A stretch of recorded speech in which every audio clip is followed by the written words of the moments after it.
Look at this lady for a moment.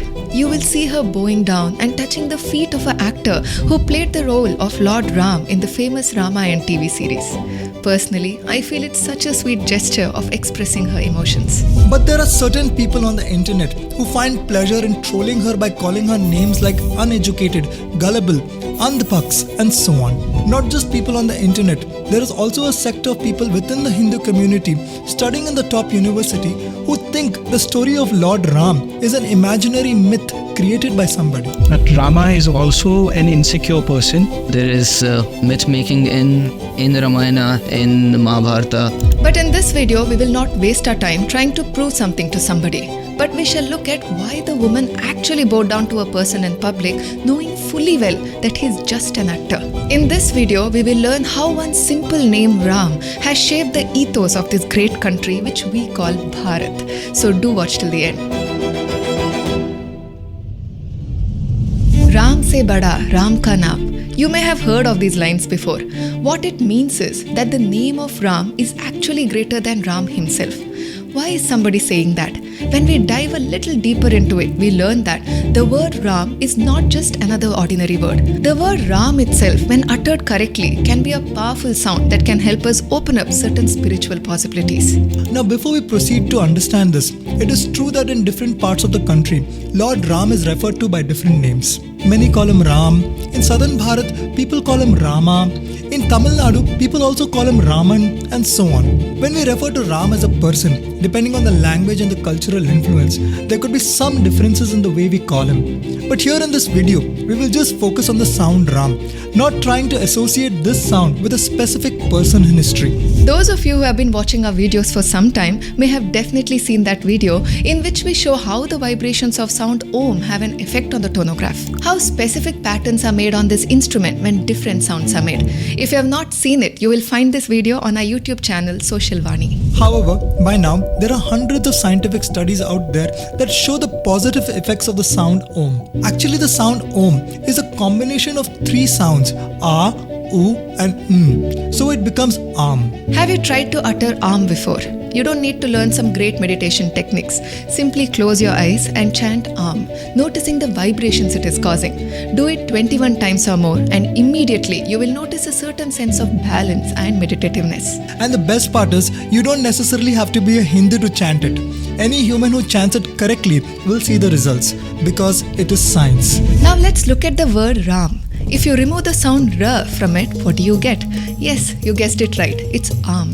Did you know about the interesting story about how Lord Ram was named? This name came from not just anybody, but from the great sage Vasishtha. When the sage was given the sacred responsibility to name the child, he knew this was no ordinary child.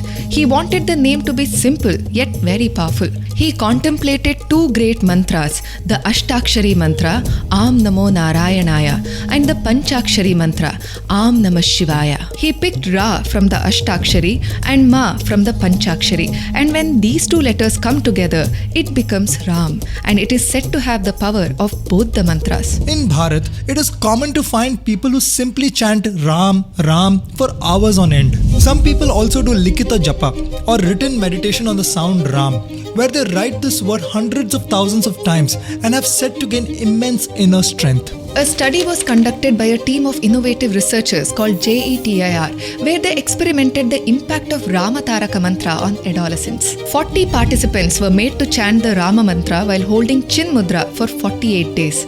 Adolescents who practiced the mantra demonstrated substantial improvements like reduced social isolation, enhanced concentration, and lower anxiety levels.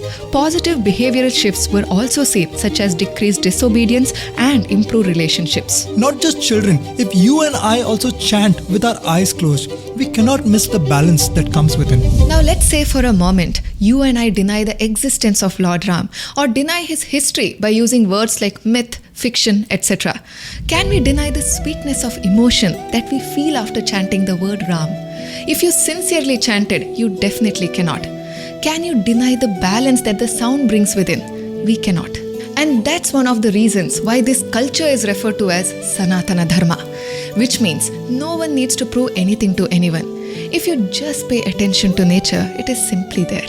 Neither you or I can create it, nor can we destroy it. People from outside tried to destroy the symbols of Lord Ram in the past. Little did they know that temples and idols can be destroyed and rebuilt. But the inspiration and the sweetness of emotion the word Ram brings to the hearts and lives of people cannot be destroyed. Each one of us in our lives has tried to be a leader in some way or another. Some of us may be big businessmen, some may lead a team of hundreds of people at work, and some of us may just try to be leaders in a small family of 2 people, don't we?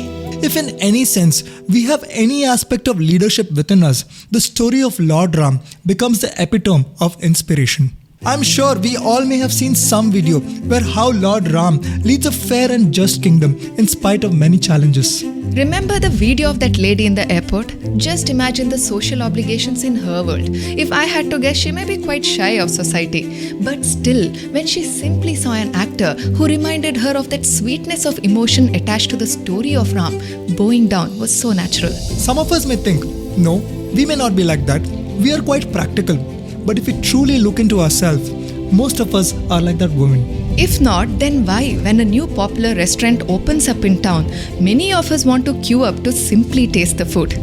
When a chef shows us a new recipe on the internet, why we all want to try that recipe someday so that we can actually experience what we saw? Somewhere, consciously or unconsciously, we all know that the magic of life is not only in what we see or hear, but rather in experiencing the sweetness of how we feel life, isn't it? We are all looking for that sweetness of emotion that we saw in that woman in the video. The only difference is that she is so simple-minded, whereas some of us have complicated, simple things. That's all. Jai Shri Ram.